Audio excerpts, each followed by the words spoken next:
வணக்கம். மேற்குறி செய்திகள். பகுதா ரத யாத்திரை பெரும் ஆர்வத்துடனும் உற்சாகத்துடனும் கொண்டாடப்பட்டது.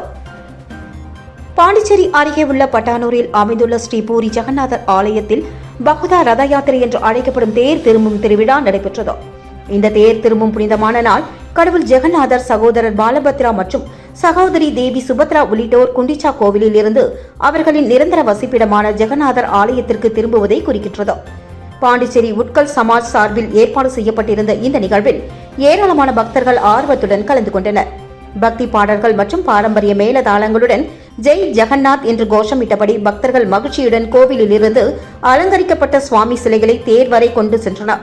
பிறகு புதுச்சேரி மற்றும் அதனை ஒட்டிய தமிழகத்தை சேர்ந்த அனைத்து வயது மக்களும் உற்சாகத்துடன் ஆர்வத்துடன் கோவில் வளாகத்தில் நிலை கொண்டிருந்த ரதத்தினை இழுத்து மகிழ்ந்தனர்.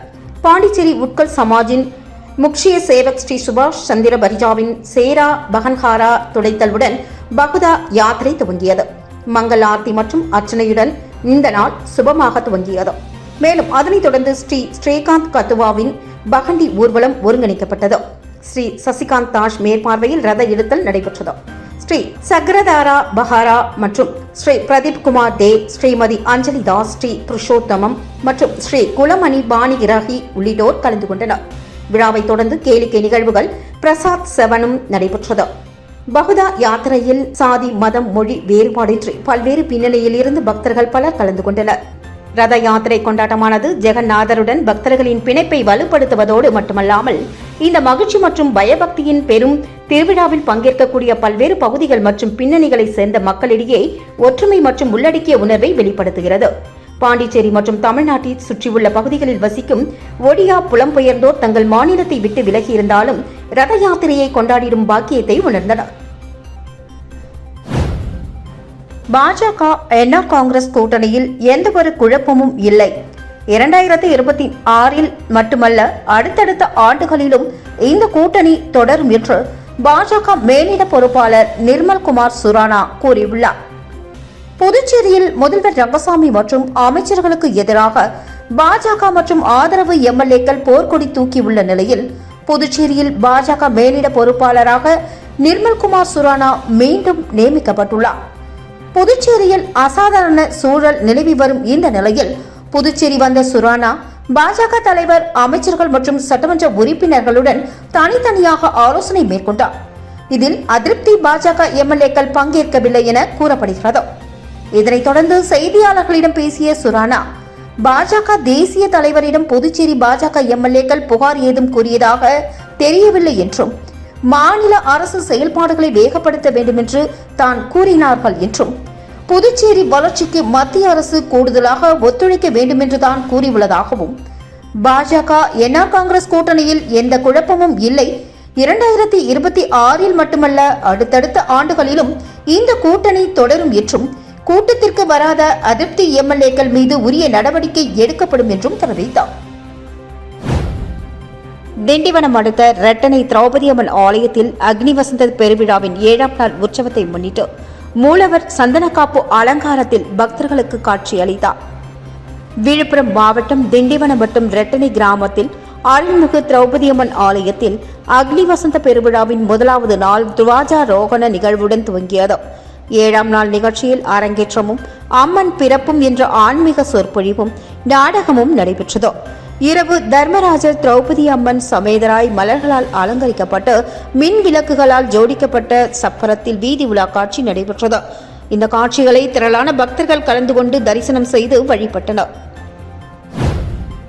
புதுச்சேரி அருகே தடுப்புக்கட்டையில் மோதி தமிழக அரசு பேருந்து கவிழ்ந்த விபத்தில் ஓட்டுநர் சம்பவ இடத்திலேயே பலியான நிலையில் படுகாயமடைந்த 40க்கும் மேற்பட்டோர் மருத்துவமனையில் அனுமதிக்கப்பட்டுள்ளனர். சென்னை பேருந்து நிலையத்திலிருந்து வேதாரண்யத்திற்கு சென்ற தமிழக பேருந்தை வேதாரண்யத்தை சேர்ந்த ஓட்டுநர் ராஜா ஓட்டி வந்தார். இந்நிலையில் அதிகாலை 3 மணி அளவில் புதுச்சேரி கடலூர் சாலை அருகே தமிழக பகுதியான ரெட்டிச்சாவடி பகுதியில் பேருந்து வந்தபோது எதிர்பாராத வகையில் தடுப்புக்கட்டையில் மோதி கவிழ்ந்து விபத்துக்குள்ளானது. இதில் ஓட்டுநர் ராஜா சம்பவ இடத்திலேயே பரிதாபமாக உயிரிழந்தார். 40க்கும் மேற்பட்ட பயணிகள் படுகாயமடைந்தனர். இதுகுறித்து தகவல் அறிந்த ரெட்டிச்சாவடி போலீசார் சம்பவ இடத்திற்கு விரைந்து வந்து படுகாயமடைந்தவர்களை அருகில் உள்ள மருத்துவமனைக்கு கொண்டு சென்றனர். மேலும் இந்த விபத்து குறித்து வழக்கு பதிவு செய்து விசாரணை மேற்கொள்ளப்பட்டு வருகிறது. 3 புதிய குற்றவியல் சட்டங்களில் உள்ள குளறுபடிகளை நீக்க கோரியும் அதில் இந்தி திணிப்பை கைவிட வலியுறுத்தியும் புதுச்சேரி மாநில அதிமுக வழக்கறிஞர் பிரிவு சார்பில் புதுச்சேரி நீதிமன்றம் எதிரே கண்டன ஆர்ப்பாட்டம் நடத்தப்பட்டது. மத்திய பாஜக அரசு கொண்டு வந்துள்ள 3 புதிய குற்றவியல் சட்டங்களில் இந்தி திணிப்பை கண்டித்தும் இந்த விவகாரத்தில் திமுகவின் இரட்டை வேடத்தை கண்டித்தும் அதிமுக மாநில செயலாளர் அன்பழகன் தலைமையில் அக்கட்சியின் வழக்கறிஞர்கள் 100க்கும் மேற்பட்டோர் ஒருங்கிணைந்த நீதிமன்றம் முன்பாக கண்டன ஆர்ப்பாட்டத்தில் ஈடுபட்டனர். பின்னர் செய்தியாளர்கள் மத்தியில் பேசிய அன்பழகன், இந்த 3 குற்றவியல் சட்டங்களை இந்தியிலும் சமஸ்கிருதத்திலும் பெயர் வைத்ததன் மூலம் இந்திய அரசியலமைப்பு சட்டத்தை மத்திய அரசு அவமதித்து அப்பட்டமாக மீறி உள்ளதாகவும் இது மத்திய அரசின் சட்டவிரோத சர்வாதிகாரத்தனமான செயல் என்றும் தெரிவித்தார். மத்தியில் ஆளும் பிஜேபி அரசானது ஜூலை 1ஆம் தேதி புதிய குற்றவியல் 3 சட்டங்களை நாடு முழுவதும் அமல்படுத்தியுள்ளனர். அரசியலமைப்பு சட்டம் 348வது பிரிவின்படி பாராளுமன்றத்தில் இயற்றப்படுகின்ற எந்த சட்டமாக இருந்தாலும் அது ஆங்கிலத்தில் இயற்றப்பட வேண்டும் என்று சுப்ரீம் கோர்ட் பலமுறை தீர்ப்பு வழங்கியுள்ள நிலையில் இந்த 3 புதிய சட்டங்களுக்கு கூடிய பிஜேபி அரசானது பெயர் வைத்ததன் மூலம் இந்திய அரசியலமைப்பு சட்டம் 348வது பிரிவினையே மத்தியில் ஆளக்கூடிய இந்த பிஜேபி அரசு அவமதித்து உள்ளதோடு சுப்ரீம் கோர்ட்டினுடைய தீர்ப்பையே மத்திய அரசு காலில் போட்டு மிதித்து ஒரு சர்வதிகாரத்தனமான ஒரு செய்கையை செய்துள்ளது. அதுவும் இந்திய அரசியலமைப்பு சட்டத்தை வடிவமைத்தவர்களில் ஒருவரான அண்ணல் அம்பேத்கர் அவர்களையே அவமதிக்கக்கூடிய இந்த செயலை மத்தியில் ஆளக்கூடிய இந்த பிஜேபி அரசு செய்துள்ளதை எங்களுடைய கழகத்தினுடைய பொதுச் செயலாளர், ஆற்றல் மிக்க எதிர்க்கட்சி தலைவர், முன்னாள் தமிழகத்தினுடைய முதலமைச்சர், புரட்சி தமிழர் மாண்புமிகு எடப்பாடியார் அவர்கள் இந்த இந்திய நாட்டிலேயே முதலாக இந்த சட்டத்தை எதிர்த்து குரல் கொடுத்ததோடு மீண்டும் இந்த சட்டத்தினுடைய பெயர்களை ஆங்கிலத்தில் சூட்ட வேண்டும் என்று வலியுறுத்தியுள்ளார். மலேசியா நாட்டை சேர்ந்த உளவியல் பேராசிரியர் குணா எழுதிய கருவறையில் தொடங்கும் அறிவார்ந்த பெற்றோரியல் நூல் வெளியீட்டு விழா பிரான்ஸ் நாட்டில் நடைபெற்றது. பிரான்ஸ் திருவள்ளுவர் கலைக்கூடம் சார்பில் மலேசியாவை சேர்ந்த உளவியல் பேராசிரியர் குணா எழுதிய கருவறையில் தொடங்கும் அறிவார்ந்த பெற்றோரியல் நூல் வெளியீட்டு விழா பிரான்ஸ் நாட்டில் நடைபெற்றது. பிரான்ஸ் திருவள்ளுவர் கலைக்கூடம் தலைவர் அண்ணாமலை பாஸ்கர் தலைமையில் நடைபெற்ற இந்த விழாவில் செல்வராசு, லட்சுமணன் மற்றும் லட்சுமி மாறன், அப்துல் வாஹித், ருவியே, கமல்ராஜ் உள்ளிட்டோர் முன்னிலை வகித்தனர். இவ்விழாவில் சிறப்பு விருந்தினராக கோவா மாநில முன்னாள் தலைமை செயலர் விஜயன் கலந்து கொண்டு நூலினை வெளியிட்டு வாழ்த்துரை வழங்கினார். அதனை அடுத்து ஏற்புரையை நூலின் ஆசிரியர் குணா வழங்கினார். இந்த நிகழ்வில் எழுத்தாளர்கள், தமிழறிஞர்கள், பிரான்ஸ் நாட்டில் வசிக்கும் தமிழர்கள் உட்பட பலர் பங்கு பெற்று சிறப்பித்தனர். காரைக்காலில் நடந்த ஆணழகன் போட்டியில் காரைக்காலை சேர்ந்த பிரகாஷ் ஆணழகன் பட்டத்தை தட்டிச் சென்றார். புதுச்சேரி பாடி பில்டர் அசோசியேஷன் மற்றும் மிஸ்டர் மசில்ஸ் ஃபேக்டரி சார்பில் இந்த ஆண்டிற்கான மிஸ்டர் காரைக்கால் ஆணழகன் போட்டி காரைக்கால் கடற்கரையில் நடைபெற்றது. இந்த போட்டியில் புதுச்சேரி மற்றும் காரைக்கால் பகுதிகளைச் சேர்ந்த 100க்கும் மேற்பட்ட போட்டியாளர்கள் கலந்து கொண்டனர்.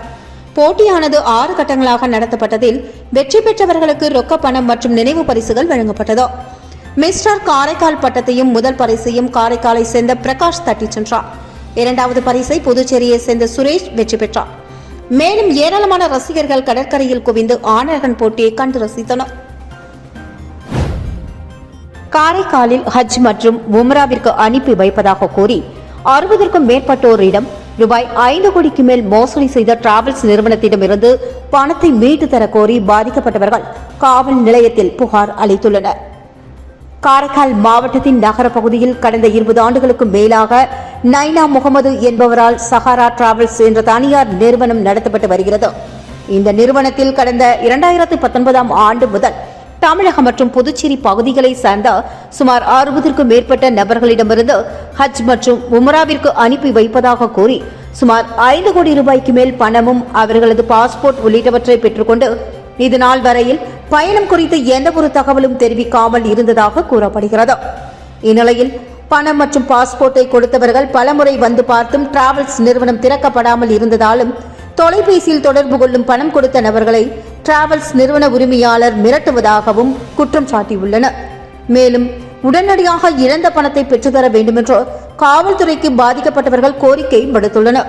சஹாரா டிராவல்ஸ்ல உம்ரா போறதுக்காக எங்க ஃபேமிலியிலேருந்து நானும் என் மாமியாங்க என் கொழுந்தாள் கொண்டாட்டி அவங்க ஃபேமிலி எல்லாம் சேர்ந்து ஒரு 6-7 பேர் பணம் கட்டியிருந்தோம். பணம் கட்டி ஃபர்ஸ்ட் நம்ம அமௌண்ட் கட்டுறப்பயே நீங்கள் உங்களுக்கு அவ்வளோ ஃபோர்ஸ் பண்ணி ரொம்ப நெருக்கடி கொடுத்து எங்களை கட்ட சொன்னாங்க. நாங்களாம் கட்டணும். அந்த ஆசையில் உம்ரா போகிறோங்கிற ஒரு எண்ணத்தில் நாங்கள் கட்டியும் எங்களுக்கு ஒரு ரெஸ்பான்சிபிளாக பணம் வாங்குறப்ப மட்டும் அவர் நைனா முகமது பர்டிகுலராக ஃபோன் அடித்து அவரு மட்டும் நீங்கள் அமௌண்ட் செலுத்துங்க உங்களை அனுப்புகிறேன் அப்படி இப்படின்னு எங்களுக்கு ஆசை வார்த்தை காமிச்சு நாங்களும் எவ்வளோ கஷ்டப்பட்டு நாங்கள் பணமாக புரட்டி கொடுத்துட்டோம். மறுபடி பாஸ்போர்ட் விசாலாம் வந்துச்சுன்னு சொல்லிட்டு விசா அனுப்புனதுக்கு அப்புறம் அடுத்த செகண்ட் 1 ஹவர்ல இந்த மாதிரி எங்களுக்கு பணம் கட்டுங்க, அப்பதான் உங்களுக்கு நான் டிக்கெட் போட்டு அனுப்ப முடியும் அந்த மாதிரிலாம் சொல்லி எங்கள்கிட்ட ஃபோர்ஸ் பண்ணி பணம் வாங்கி நாங்களும் அமௌண்ட் கட்டிட்டோம். அமௌண்ட் கட்டியும் எங்களுக்கு சரிவர எந்த பதிலும் வரல. விசாவோட டேட்டை முடிஞ்சதுக்கு கேட்குறப்ப என்ன நீங்கள் இந்த மாதிரி டேட் கொடுத்தோம் நீங்கள் இந்த மாதிரி எங்களுக்கு அனுப்பலையேங்கிறதுக்கு அதுக்கு அவர் வாய்ஸ் மெசேஜ் நீங்கள் எங்கே வேணாலும் போங்க, எனக்கு 1000 பேர் இருக்காங்க, என்னோட டேஷ் கூட பிடுங்க முடியாது அதுங்கிற மாதிரிலாம் பொம்பளைன்னு கூட பார்க்காம ஒரு லேடிஸ் கூட பார்க்காம அப்படி பேசுனாங்க. திருபுவனை தொகுதிக்கு உட்பட்ட வம்புப்பட்டு, திருபுவனை பெரியபேட் மற்றும் ராஜாநகர் பகுதிகளில் சாலை அமைக்கும் பணிக்கான பூமி பூஜை விழா சட்டமன்ற உறுப்பினர் அங்காளன் தலைமையில் நடைபெற்றது. புதுச்சேரி அரசு ஆதி திராவிடர் நலம் மற்றும் பழங்குடியினர் நலத்துறையின் பரிந்துரையின் பேரில் ஆதி திராவிடர் மேம்பாட்டு வரைநிலைக் கழகத்தின் சார்பில் திருபுவனை தொகுதிக்கு உட்பட்ட வம்புப்பட்டு கிராமத்தில் 15,82,664 ரூபாய் மதிப்பீட்டில் சாலை மேம்பாட்டு பணிக்கான பூமி பூஜை விழா நடைபெற்றது. இவ்விழாவிற்கு திருபுவனை தொகுதி எம்எல்ஏ அங்காளன் தலைமை தாங்கி பூமி பூஜை செய்து பணிகளை துவக்கி வைத்தார். இதனைத் தொடர்ந்து திருபுவனை பெரியபேட் ராஜா நகரில் 13,17,215 ரூபாய் மதிப்பீட்டில் உட்புற சாலைகள் மற்றும் விரிவாக்க சாலைகள் அமைக்கும் பணியை அங்காளன் எம்எல்ஏ பூமி பூஜை செய்து துவக்கி வைத்தார்.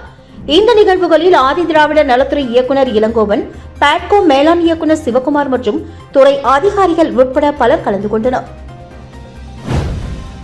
புதுச்சேரி கோவிந்த சாலை கல்வி பங்களாவில் அமைந்துள்ள அருள்மிகு ஸ்ரீ துலுக்கானத்தம்மன் விடனுரை ஸ்ரீ கம்பீஸ்வரர் ஆலயத்தில் 37ஆம் ஆண்டு விழாவை முன்னிட்டு நடைபெற்ற சிறப்பு பூஜையில் திரளான பக்தர்கள் கலந்து கொண்டு சாமியை வழிபட்டனர். புதுச்சேரி கல்வி பங்களா கோவிந்த சாலை ஜெயராம் ஹோட்டல் எதிரே அமைந்துள்ள அருள்மிகு ஸ்ரீ துலுக்கானத்தம்மன் விடுமுறை ஸ்ரீ கம்பீஸ்வரர் ஆலயத்தில் ஒவ்வொரு ஆண்டும் ஆண்டு விழா வெகு விமர்சையாக நடத்தப்படுவது வழக்கம்.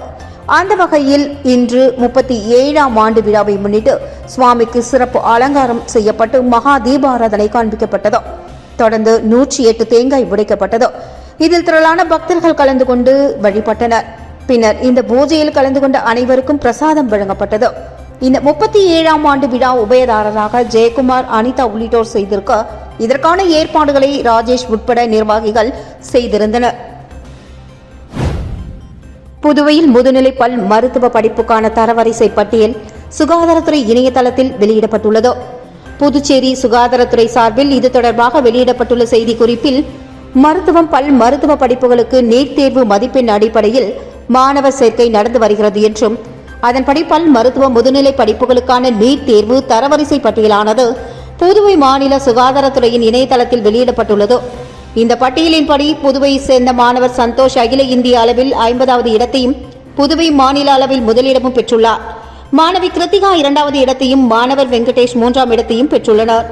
மதிப்பெண் பட்டியலில் இடம்பெற்றுள்ளவர்களில் இரட்டை குடியுரிமை பெற்றவர்கள் குறித்து ஆட்சேபனை ஏதேனும் இருந்தால் வருகின்ற 11ஆம் தேதிக்குள் தெரிவிக்கலாம் என்றும் குறிப்பிடப்பட்டுள்ளது. ஜப்பான் நாட்டில் ஊக்க விருது பெற்ற காரைக்காலை சேர்ந்த சிறுவனுக்கு வன்னியர் கூட்டமைப்பு சார்பில் பாராட்டு விழா நடைபெற்றது. காரைக்காலில் தனியார் பள்ளியில் 11ஆம் வகுப்பு பயின்று வரும் மாணவன் ஆதவன். இவர் 7ஆம் வகுப்பு படிக்கும் பொழுது போர்ட்டபிள் ஃப்ளோரிங் ரைட்டிங் டேபிளை வடிவமைத்து மாவட்ட அளவில் பரிசு பெற்றிருக்கிறார். இதனை மெருகேற்றி மாநில அளவிலும் தேசிய அளவிலும் பரிசு பெற்றிருந்த நிலையில் ஜப்பானில் நடைபெற்ற போட்டி ஒன்றில் பங்கேற்று ஊக்க விருது பெற்று வந்துள்ளார். மாணவனை பாராட்டும் வகையில் காரைக்கால் மாவட்ட வன்னியர் கூட்டமைப்பு சார்பில் மாணவருக்கு பாராட்டு நிகழ்ச்சி நடத்தப்பட்டது. கோட்டுச்சேரியில் நடைபெற்ற இந்த நிகழ்வில் கூட்டமைப்பின் தலைவர் அருணகிரிநாதன் உட்பட ஏராளமான கூட்டமைப்பு நிர்வாகிகள் மற்றும் அரசியல் கட்சியின் தலைவர்கள் கலந்து கொண்டனர். புதுச்சேரியைச் சேர்ந்தவரிடம் முகநூலில் கார் விற்பனைக்கு இருப்பதாக கூறி மர்ம நபர் ரூபாய் 77,000 மோசடி செய்தது குறித்து போலீசார் விசாரித்து வருகின்றனர்.